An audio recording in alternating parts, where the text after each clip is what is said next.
Shares for beginners. Phil Muscatello and Finpods are authorised reps of Money Sherpa. The information in this podcast is general in nature and doesn't take into account your personal situation. I think that AI in terms of investment, just in terms of understanding your investments, understanding what's happening, understanding what potential impact something could have, like the Trump tariffs again, even just asking it, hey, this is my portfolio, can you do a whole lot of research and find what this might mean for the impact to my share portfolio? It'll be very, very, very good at that. G'day and welcome back to Shares for Beginners. I'm Phil Muscatello. Is there a looming megatrend that investors are ignoring? What is AI and how will it affect your investing decisions? Joining me today to discuss artificial intelligence with his actual intelligence is the founder and CEO of Pathfindr, Dawid Naude. G'day, Dawid. Hey, Phil, how's it going? Very well, thank you. Dawid is a trailblazer in harnessing artificial intelligence to transform business. Through Pathfindr, he empowers organisations across industries to integrate AI for operational efficiency, innovation and growth. Dawid, tell us your origin story. How did you come to this point in your life? Yeah, great. So I've always been pretty much at the bridge between technology and the business. So love the tech itself, but also love seeing it in the hands of business people that are using it. And so I've always been playing with these things ever since I was a young age, particularly with web development. And then I think the biggest gift my mother ever gave me was when we got a family computer in kind of the mid-90s. She said, this is your computer. You can play with it, go your hardest, do whatever you want. And if you break it, we'll get it fixed, which was very different to the message all my friends got. You know, a computer in the mid-90s, particularly in South Africa, was over $2,000 back then.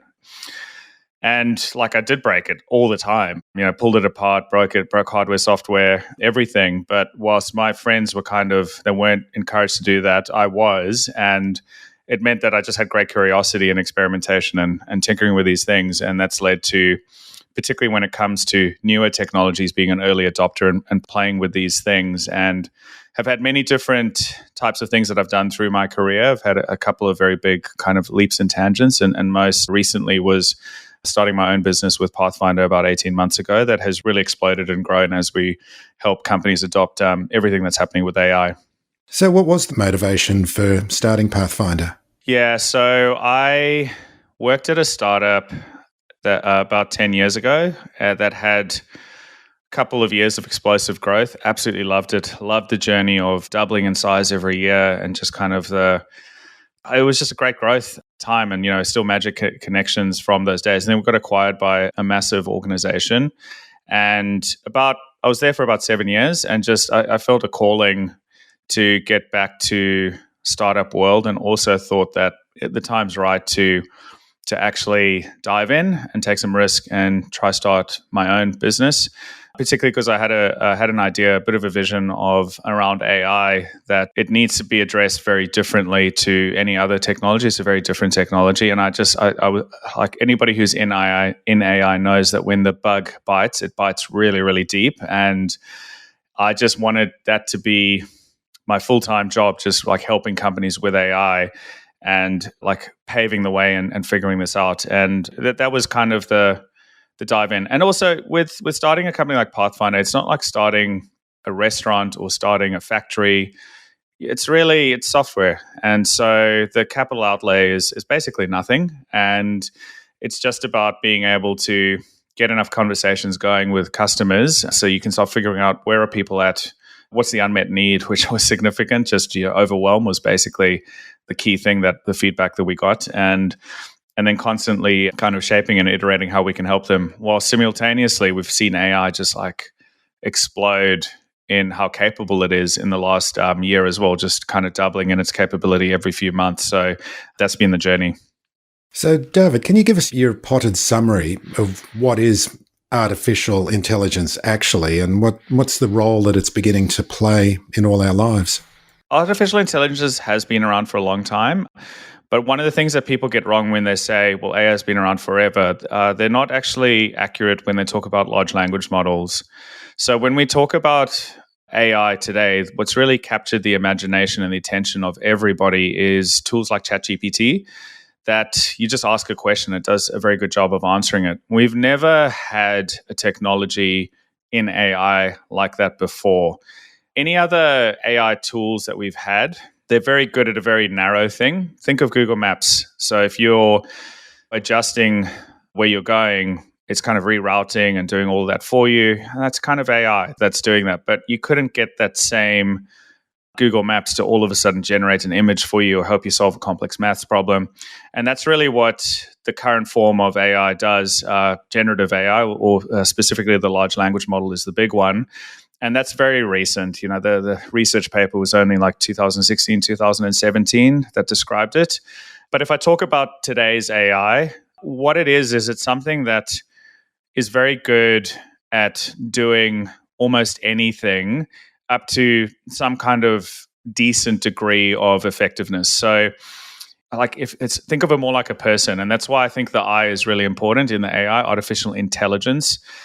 There's 1,000 things that you've never done before that you probably could do if you were asked. So even my role, like running an AI company, like you're probably going to do enough to keep it going day to day. It's not going to be great. It's not going to be perfect, but it's not just going to be like a fail every day. You know, can't do it. And I think that's one of the key things with AI is how well does it handle general things and how well does it do that? It's going to do like 80, 85% of a vague task that you give it, and it's able to at least help you somewhere along the way. When I was researching you and some of your content on YouTube, I think you mentioned in one video that you really suggest that people just download ChatGPT, put it into voice mode and have a talk to it and say, this is who I am, this is what I do, how can you help me? Tell me a bit more about that. Yeah, it sounds so obvious, but it only dawned on us relatively recently that if AI is an intelligence tool, and I think that's one of the things that people are getting wrong. They're treating it like a productivity tool. I think its big wins is as an intelligence tool, helping your leadership team make better decisions, helping us all learn new things. This is not a productivity feature, it's an intelligence feature. But because the voice mode is so good, it's not just like voice to text and text to voice. It's been customized and fine-tuned to be as if you're having a conversation. So you can interrupt it, you can cut it off. There's very little lag. The responses are quite short. If it's an intelligence tool and you can chat to it really easily, surely the first thing you'd be able to do with AI is get it to help you understand what AI is. And it does a remarkable job of that. And so one of the best hours you could use to learn AI is to download ChatGPT, put it in voice mode, put your AirPods in, go for a walk on the beach and just say, I know nothing about AI. Can you help me understand it? And if you don't understand it, be honest. Like, I don't get it. You know, help me understand. Give me an analogy. No, I need to make it more practical. And I find these conversations absolutely fascinating when I have it with it. I'm looking forward to when like it's really well integrated into like cars with CarPlay and all of that, so that if you've got a long drive, you can have this conversation. At the moment, you've actually got to like pull out your phone and flip it to voice mode whilst you're driving, which of course is not great to be able to have that conversation, but it's really, really powerful. So what are some of the misconceptions about AI that you come across from people? I think the first one is that using it trains the model and that it's completely unsecure. There is truth to it if you're not deliberate in how you approach AI. So if you're using a free version of pretty much any technology tool, it might be financially free, but you are paying for it with your data. So think of Facebook and Instagram and LinkedIn. If you put something on Facebook about you're thinking of taking up gluten-free cooking, you're going to see ads for the next 2 months about gluten-free products that it can sell you. So you're giving up your data so that advertisers can advertise to you, and that's how they make their money. AI is really no different. So if it's free, you are the product. Your data is the product. And so that's the first one, is that, yes, if it's free, you probably need to double check what's going on there. And even with a tool like ChatGPT, even on the free one, you can opt out of training the model, and now you're not contributing your data to be trained. But of course, in all the commercial tiers of all these products like ChatGPT Team and the rest, there's no such thing. It's opted out. It's highly secure. That's the first one. So the first one is it can be incredibly secure. The second misconception, and this might come across like a bit controversial, is the impact to the environment. And it's not so much a misconception, but its perspective is incredibly important. Now, there is an impact to the environment, absolutely. This is about the data centers and the amount of energy that they consume to, pump out all that. That's correct. That GPU processing power. That's correct. because it's energy ultimately that does these things, that whenever ChatGPT gives a response, it's energy that's being used to do that. Most of the energy is used when the model is trained, and so outside of your control. And so to get those great responses, it had to go through a very complicated, highly energy consuming activity to get the model to the state that it's in. But your use of a tool like ChatGPT every day is so small in terms of how much it contributes to any environmental footprint that there are 10,000 other ways that you can dramatically reduce it in other ways that would be far more effective. Even just boiling a kettle once is going to make up for most of your ChatGPT use for several days. And one Zoom call or one Netflix show with their videos on is going to account for basically a week worth of, highly intensive ChatGPT use. And so you think of being able to use these AI tools to actually reduce impact in so many other areas of you not needing these meetings, you not needing to travel. So I think just the perspective is really important. And the third one, and my favorite, is that it's primarily a productivity tool. And I think that that's the wrong way to look at it. Just as how looking at the internet is a more productive way to send messages to people faster instead of like over maybe snail mail back in the day, now you're going to send an email. Yes, doing what you do today faster is one aspect of it, but the bigger aspect is reimagining entirely what you do, using it for all sorts of new growth, new products, new experience. And so we see this much more as like a growth engine instead of a cost saving or productivity engine. Are you confused about how to invest? Life Sherpa can ease the burden of having to decide for yourself. Head to lifesherpa.com.au to find out more. Life Sherpa, Australia's most affordable online financial advice. I was watching a video with ex-Google CEO and executive chairman Eric Schmidt about the advent of AI, and he said that it's still wildly underhyped, as general understanding is not yet fully appreciative of what is yet to be achieved. I mean, give us the big picture. What's the blue sky that we're all looking at here? Wow, geez. Okay, I haven't listened to that one. So I have listened to some of his interviews before, but the reason why I smiled so much there as you said that, because I say this all the time. I think it's wildly underhyped is a great phrase, isn't it? Yeah, it is. And that's exactly what I've been saying, is that I actually think that AI is underhyped. I think that we can't comprehend how much it's going to change the world, even in the short term, for those who want to embrace this technology properly. So, okay, so the big picture, it's, first of all, it is impossible to forecast. So somebody who, I don't like it when people, or it doesn't mean anything to me when somebody has the term futurist in their title. I just think it's really impossible to say what's coming up in the future. It's a bit wanky, isn't it?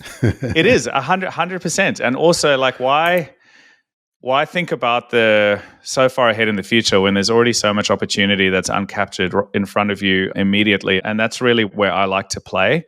And so the bigger picture long term is that I'm hoping that a lot of the work that we do today is reduced by about 80%, but then we replace that, we fill that extra time with incredibly productive things.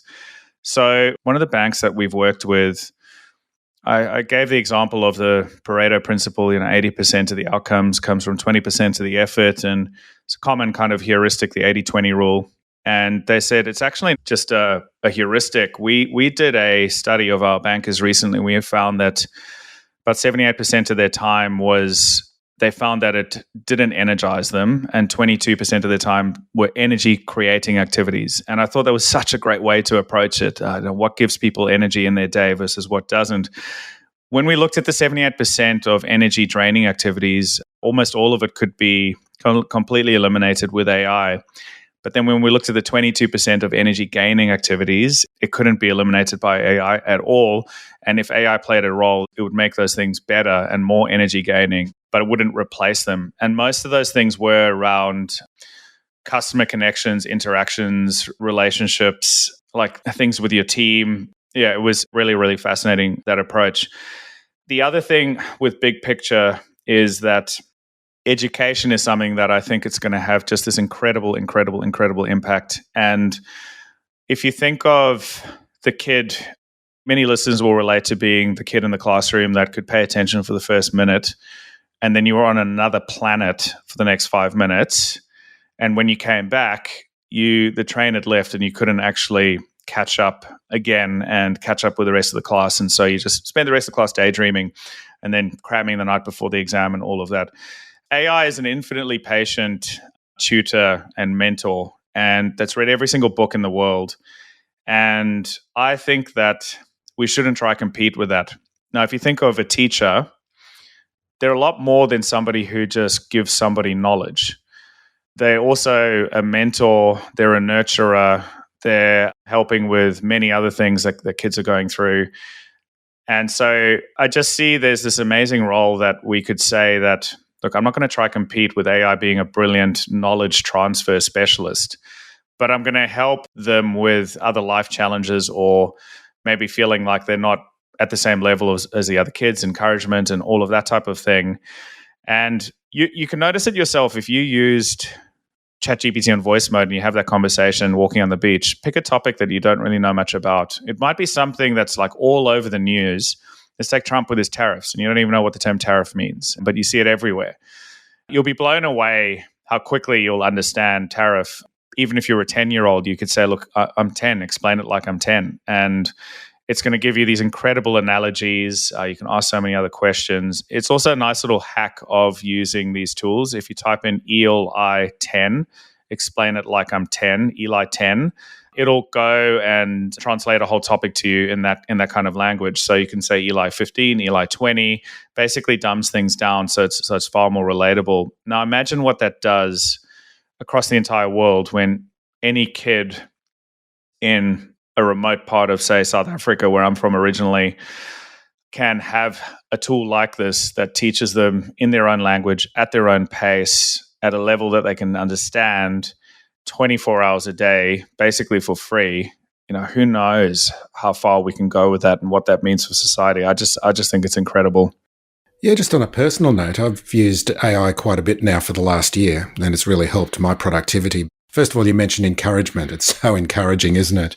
And just an example, I've had a very bad media kit about the podcast for a long time. And then with interacting with artificial intelligence and being able to upload PDFs and download and suggestions about templates in Canva, I've actually used AI to create a media kit that I'm actually a lot happier about. Then I can go out into the real world using this media kit so much more inspired. And I feel that's the kind of thing that you're trying to inspire as well on many different levels across many different organizations. Absolutely. And what you've done there, you haven't done something that you were going to do but faster. You've done something you probably wouldn't have done in the first place. And that's what I get really excited about. So it's somebody who's running a small business and doesn't have a graphic designer or a video editor, never would have gotten one, but now they can actually get it done. You don't have a website for your small cafe. You can get it done. You want to have some kind of nice little automation that when a customer signs up as a listener, you want to automatically send them a nice little booklet with some other cool things. And this is actually a little workflow that needs to be configured in a workflow tool. You've got no idea how to do this. Maybe you do the beginning bit yourself, but you get an error. And now you're stuck and you don't continue. Just being able to put a screenshot into a tool like ChatGPT to help get through that error. That's a way I use it all the time. It's absolutely remarkable how it can help with those things. And it just means that we get to do things that are really interesting and that we couldn't do before. May I take a moment to interrupt normal programming? This episode was recorded before I had the promo code for the Australian Shareholders Association Queensland Investor Summit to be held at the Langham Hotel, Gold Coast, September 21 to 24. You'll receive a $150 discount by simply using the promo code QLD Summit when booking. Links are in the episode description. Come along and say hi. I'm the MC keeping this rough and rowdy crowd in order. That's a 2-day summit pass for $595, normally $745. Thank you for your attention. Back to the show. Just give us a quick overview of what Pathfindr tries to achieve for business, governments, and not-for-profit organisations that you deal with. Yeah, so it's really changed over the last 18 months. When we first started Pathfindr, we're very much a business that would go into a company and create an AI strategy and then build custom AI solutions. We did this all over the place.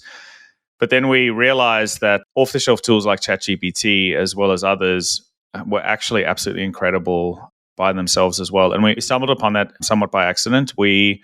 One company asked us to just give them training. They were a smallish company of about 40 people, a real estate company. And what they did between the training and a check-in session, they'd taken these off-the-shelf tools further than we'd seen any of the big corporates do with all their custom work in their large wallets. They'd created like GPTs and ChatGPT that would automatically create property listings for them. They refreshed all of their tenant handbooks into like 7 different languages. They made them look brilliant using a tool called Gamma to give great images. They'd created like a video replica of their CEO, and she would give property announcements in different languages of what's happening in their real estate market every month. And so we're just kind of blown away at what they were able to do with these tools. And we realized that this concept of a general AI assistant was incredibly important, that every company would need a tool like ChatGPT just as much as they need the internet to give everybody an assistant. And so what we started doing initially was giving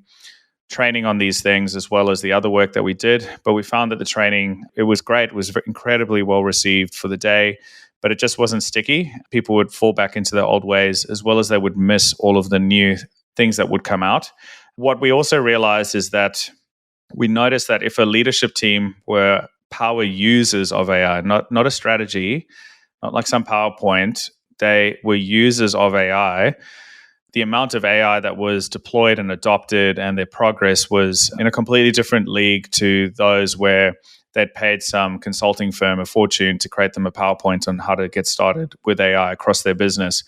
And so we figured out we need to come up with a way of helping a company go from overwhelmed to really productive and reimagined with AI in a duration that's long enough that it sticks, as well as be able to embrace all of the new advancements. And so what we do is we'll first train a leadership team to become the top 1% of AI users in the world. I think this is incredibly important. I think imagine if your leadership team was the top 1% of AI users in the world. I mean, what would that do for your business? It'd be absolutely remarkable.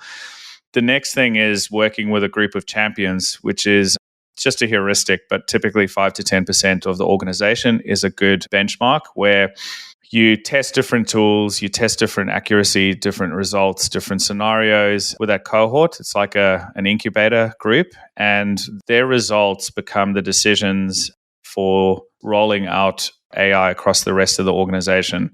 And so we run an accelerator process that helps across that. What we really encourage organizations to always do is start with off-the-shelf tools. You're going to get a very long way. You're also going to learn a long way. You're going to learn a lot about the technology itself with these off-the-shelf tools. And then after that, you can decide what you roll out, just adopt, like a tool like ChatGPT, or do you need to build something from your learnings? And to make it come to life with an example, met with somebody who makes olive oil, and they was showing them all the things to do with ChatGPT, and their mind was completely blown. And then they said, what could we do in the olive groves? I said, well, first, let's see if ChatGPT can recognize an olive tree. And it could do that very well. Then I asked, well, what are some of the things that you do in the olive grove? Well, we need to count how many buds there are so that we can forecast yield. Great, let's try counting it. It did that very well. With the O3 model, took like 2.5 minutes and came back and said there's 30 to 35 that are blossoming at the moment, and there's 5 that are open, but I can't see a few of them. So this is rough estimate, and it was accurate. Now, is the future of that olive oil company people walking through the olive grove taking photos with ChatGPT and counting? Definitely not. But now they know that the technology can do it. They can figure out how to get a drone to take photos and then drop it into a folder that automatically assesses it, and they can figure out how to get the accuracy up from maybe 85% accurate to 95% through prompting and fine-tuning. But they discovered that the technology was possible just by playing with it that way. And so we see these off-the-shelf tools as the absolute gateway into creating an AI strategy. And you can see why if a leadership team was in a warehouse taking a photo of some product and seeing, can it identify this product? Can it identify the condition of the product? And can it help me decide what to do? With a tool like ChatGPT, they can figure out how can I now turn this into an automated workflow because I know that the tech can do it. It's incredible. And really, this is it's an indicative of what the tsunami is going to be sweeping through every business, every industry, every sector. It's really, AI is sector agnostic, isn't it? It's going to be affecting everything. And I just don't think people, it's like we were saying before, that it is underhyped. It seems to be one of the most hyped areas at the moment, but as we both agree, it's underhyped. I completely agree. And it also challenges your thinking. So we like the term reimagine. You should reimagine generally how you work. And I think a really relevant example is think of marketing. So at the moment, so you have language models like ChatGPT has GPT-4o. It's a language model, large language model trained on text. It does other things as well, but text is the main thing. Google have a video model called VO3, V is for video, that was released about a month or two ago. And it's a massive improvement on what was previously available. Now, the reason why Google's one is so powerful is because think of their training data set. They have all of YouTube as a training data set.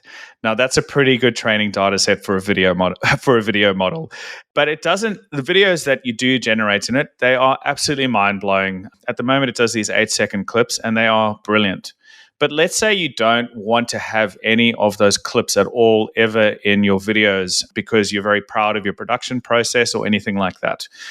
You can still use it in an incredible way for brainstorming, campaign design, things like that. So think if your first marketing meeting, when you want to have and figure out what your campaign is going to be for the next quarter, instead of some kind of unproductive meeting, as most meetings are, where you're just talking, what if you said, okay, at the next marketing meeting, I want you to bring, each of you to bring your top 5 8-second videos that demonstrate what you think the next campaign should be. And all it requires is you basically working with Google Gemini, with VO3, and like just prompting. Eventually, you're going to come up with a few.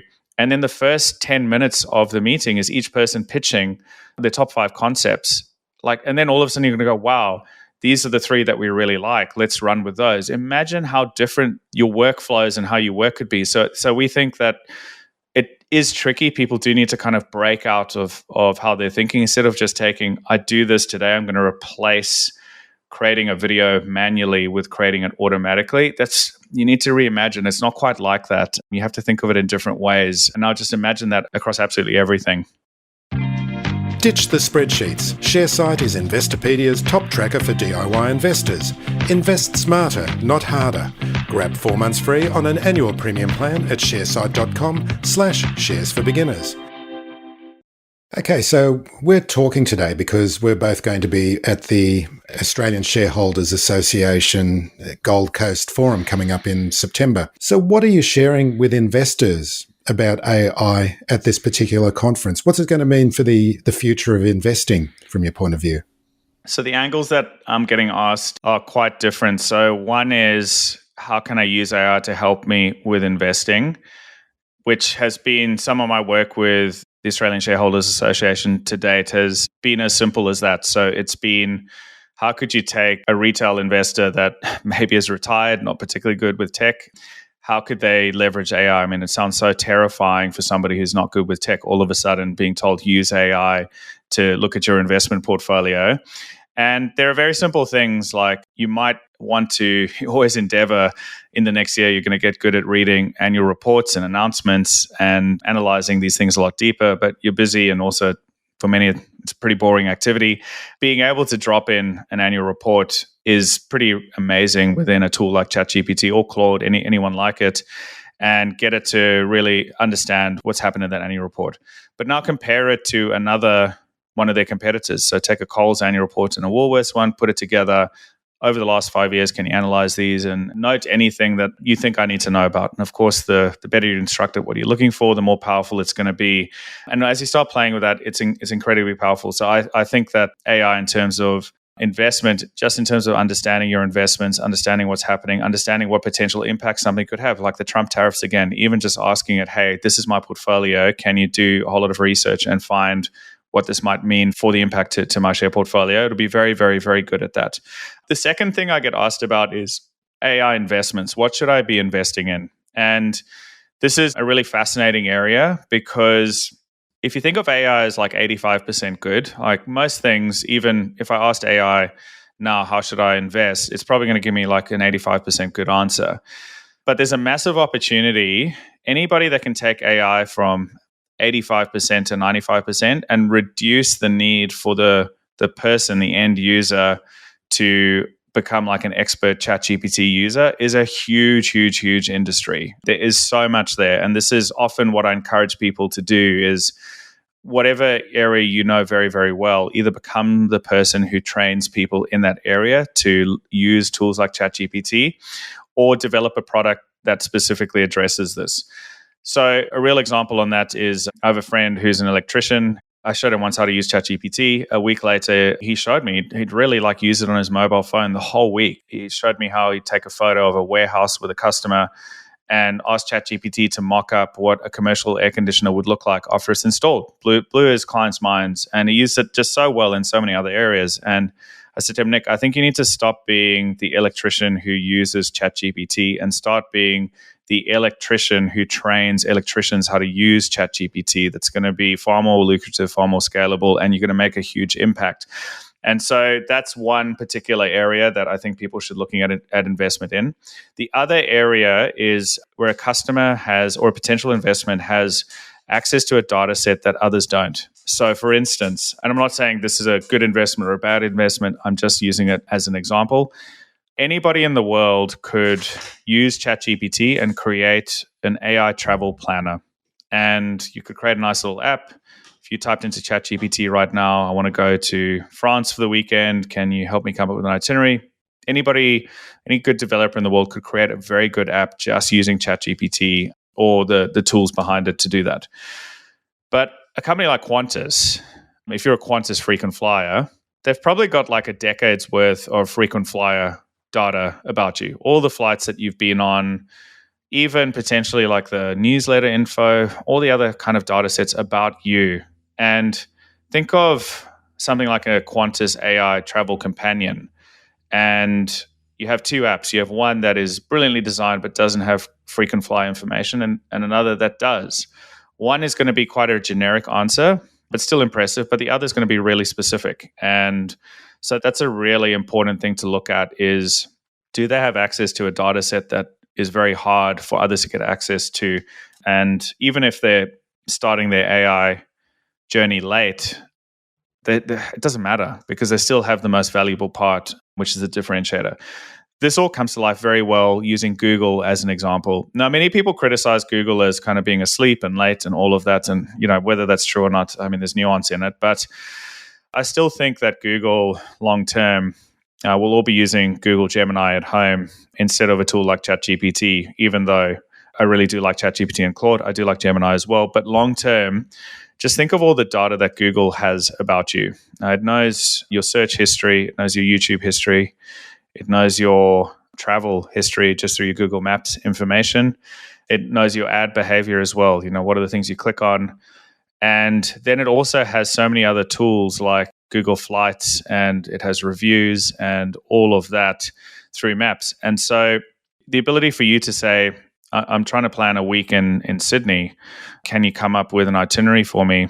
Google should be able to create a 10 times better, 1,000 times better itinerary than ChatGPT or any other tool out there for you by using your own data. It should also be able to make it really easy to book it because it has access to Google Flights, which it now does. And so it'll be able to search flights and even present an offer to you in there. And you could potentially book it directly in there. And then it's got Google Hotels, which you could book in. And so it's like this whole ecosystem, which just could come to life with AI. So that's the other thing that I would be looking at. Okay, so with the ability for artificial intelligence to look at and understand company reports, what do you think is going to be the impact on the financial services industry as a whole? I mean, it's a real game changer, you know, from my point of view. It is. So some people would be familiar with a tool called DeepSeek. And for those who aren't, so DeepSeek is a very, very powerful ChatGPT competitor that came out of China. Very explosive kind of awareness and entry to the scene when they released an update many months ago because it was more open source than ChatGPT, meaning you could see how it was thinking, you could see how it was trained, and all of these other things. But the fascinating story about that company, DeepSeek, is their major investor and company behind them, it was a quantitative investment fund. And they thought, well, if AI is great at reading text, and that's often how, well, it's how you find out things about investments is through a press release or an earnings call or an annual report or some kind of announcement. And so they thought, if we can read that report sooner than anybody else, we will have a small window of we've got a window of a couple of seconds before people start buying or selling. And if we can actually just win that by 1 second, we get all of the upside. And that was the genesis of that, is being able to read this report kind of instantly. And that was one of the key reasons behind DeepSeek, or one of the early use cases.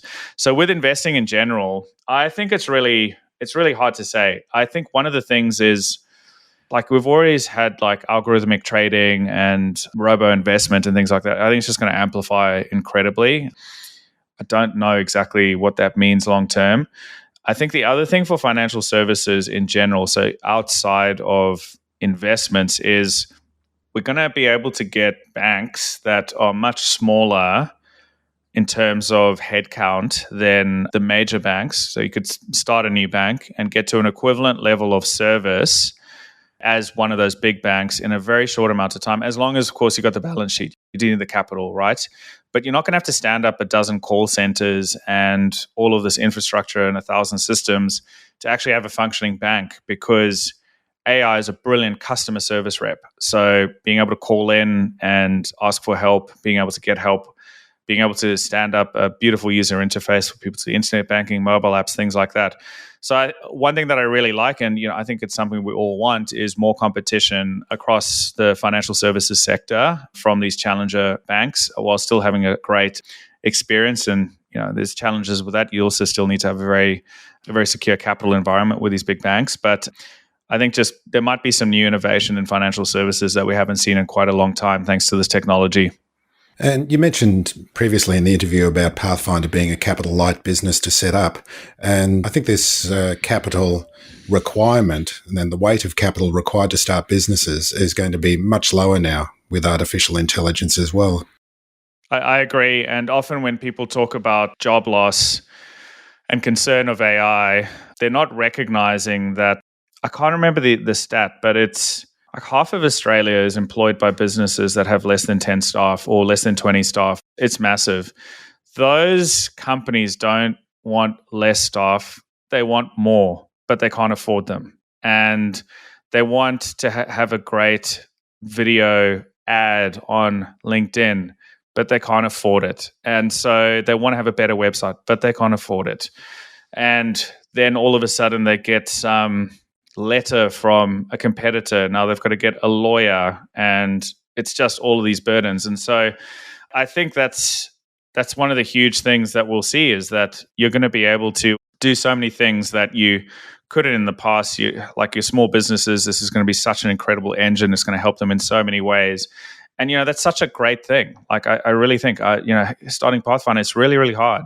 And whilst AI certainly didn't make it easy, it meant that for certain things like getting a shareholders agreement and company information and all sorts of other things, it meant that AI played a critical role in getting that to a point. And then I took it to a lawyer, and the lawyer pretty much said, yep, looks good. But I still kind of needed them to double check it, and I didn't trust AI all the way to the finish line. But I just look at what our legal fees would have been otherwise. Maybe it would have made it really challenging to do that. So that's why I think it's going to be just a brilliant enabler for small business. Yeah, I know. Try also uploading your blood results when you go to the doctor as well. It's pretty incredible, the level of detail. I mean, I trust my doctor and I love my doctor, but what it was able to spit out for me was incredible, because the doctors sort of say about certain readings, I don't need to worry about that, but it's good to have it confirmed why you don't need to worry about it. Exactly. So one final question before we leave. What is it about rugby with Kiwis and South Africans? It's just a religion. It's so difficult to describe, even though we, in Australia, people do like rugby. I mean, you're competing against AFL and league, and it's just, you compete against all these codes. In South Africa and in New Zealand, it is a religion. Like, the whole mental health of the country is largely predicated on how well the Springboks are doing in South Africa. And something that when you try to, like, particularly when South Africa won the World Cup and the World Cup before that, like, when it happens, when I was speaking to one of my American friends, and I was like, I don't think you know how much this means to us. And she says, yeah, I see it, but I don't get it. It's just like, it's so part of your blood, or from very early on in your life. And yeah, it's something that really unites the country, and particularly in a country like South Africa has a long history, even as part of kind of progress and reconciliation. So yeah, I don't know what it is, but it's very deep. Dawid Naude, thank you very much for joining me today. Awesome. Thank you, Phil. Thanks for listening to Shares for Beginners. You can find more at sharesforbeginners.com. If you enjoy listening, please take a moment to rate or review in your podcast player, or tell a friend who might want to learn more about investing for their future.